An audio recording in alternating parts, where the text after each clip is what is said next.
Hey everyone, welcome back to Crypto Cash. Thank you so much for joining me here. Hope you're having a phenomenal day. Let's take another look at Near Protocol, see what's going on. I hope you caught my video on Saturday where I mentioned do not miss out on this opportunity because it ended up becoming a very strong bull flag breakout.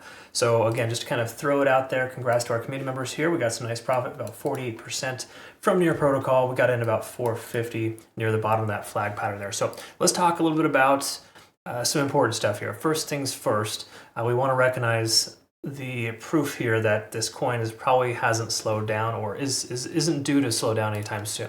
Now, I still think we're probably going to see a pullback here at the current level, just based on the obvious fact that it's a local resistance, a more recent high. But from a macro perspective, this coin has tremendous potential. And if we do take a look here on the weekly, minus the 20-day SMA, we're above every single moving average. So we are in really, really good shape here. Again, the 20-day SMA is kind of hanging out there at 525. Initial rejection makes perfect sense. Let's quickly look at the liquidation levels and kind of see where we're at here on this one first.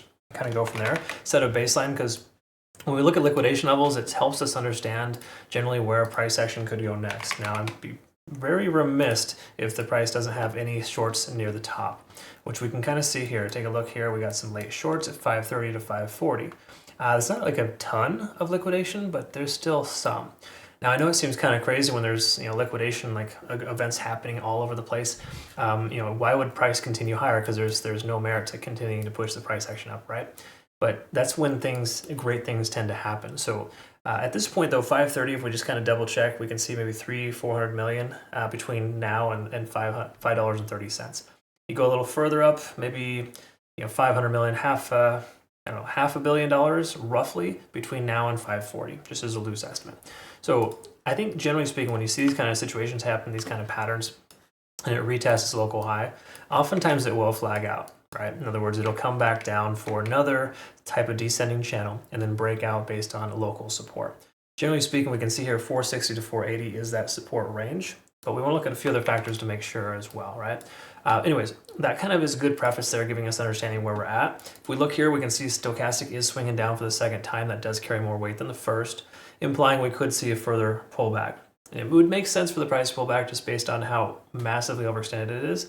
But once more, Bitcoin makes a run towards 66,000, which it is poised to do. So we could very well see Near Protocol continue. So if you're in profit and you took a long, where I recommended you take a long, I would not consider being super greedy and just holding on forever.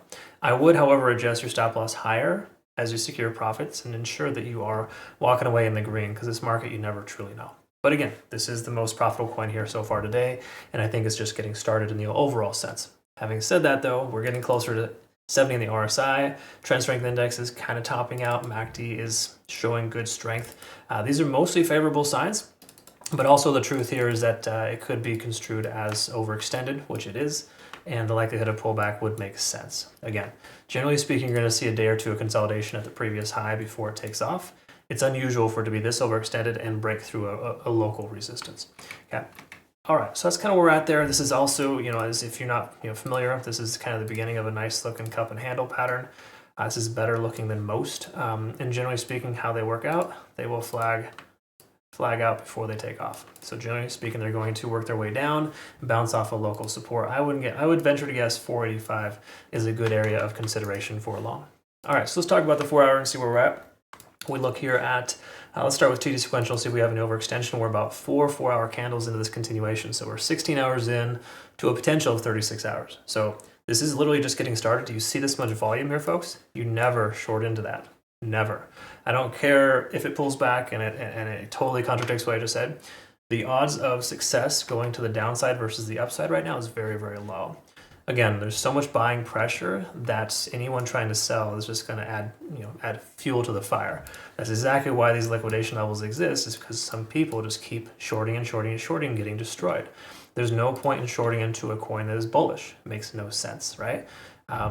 It's kind of like running against traffic. You're going to have a lot less success running against it versus with it, right? I don't recommend running with or against traffic in any way, but the whole concept is that going with the flow is the better way to go, okay? You're going to have a slightly more increased odds of success doing so.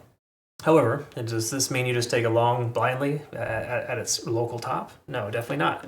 You probably want to be strategic and wait and potentially be a little more patient beforehand, which I know seems contradictory because if you shorted that would essentially be the same thing, right? Wrong. You never truly know where the price is going to go, and you're more likely to find success going up versus down, and also there's less risk going to the upside than the downside. Shorting is inherently more risky because there's no limit to how high the price can go. All right, 4-hour time frame. Let's summarize here. Sorry, I get a little wordy there.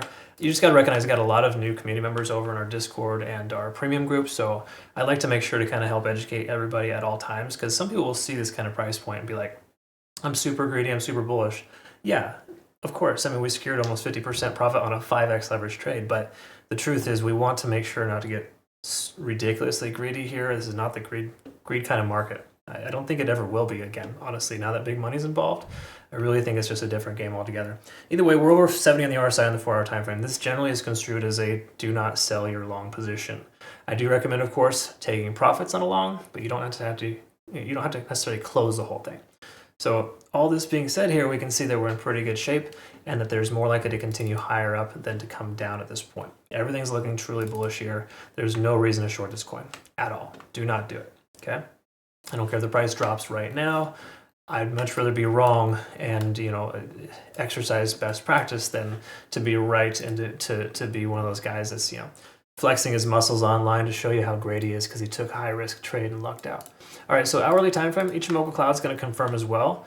There's 0 reasons to consider shorting this trade or shorting this coin. Do not short. Do not take that kind of trade. You're in good shape right now. Honestly, everything looks very, very good here to the upside. There's no reason why the price would pull back. There's no reason why the price wouldn't continue higher. It should and could pull back. It's pretty overextended, but we just broke free from this new range here. And there's a lot of patterns breaking out here. Like we had this previous bull flag pattern that broke out. Now we got this bull pennant pattern that just broke out. It's going nuts. So this is awesome stuff.